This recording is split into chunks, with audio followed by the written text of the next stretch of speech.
Hi, I'm Vance, and welcome to Repair and Replace. Dishwasher doors have an outer and an inner door panel. If the outer panel is damaged, then it's best to install a new one. In this episode, I'll show you how to replace the outer door panel. Thank you to Frigidaire for sponsoring this video. To begin, you might need a screwdriver or nut driver. Keep in mind, there is some variation between models, and not all dishwashers will have the same parts. You can enter your model number on the AMRE Supply website.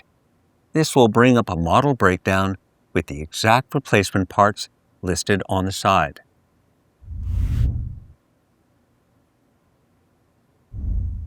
First, shut off the breaker to disconnect the power. In some cases, you can unplug the dishwasher. Now shut off the water supply valve. This should be located under the sink. It's also a good idea to wear cut-resistant gloves, as there can be some sharp edges.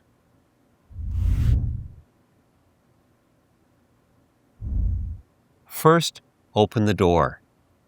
Now remove each of the mounting screws on the inner panel. There might be several larger screws.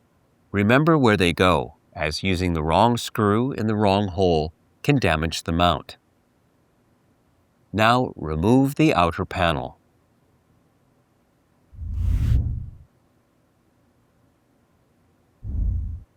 Slide the outer panel onto the mount. Make sure to align the edges or the holes will not line up. Now tighten the screws.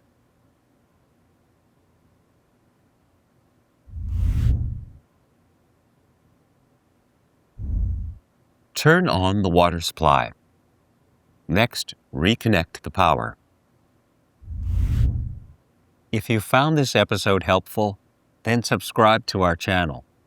And when you need a replacement part, you can get it online or in one of our AMRE Supply branches. Thanks for watching.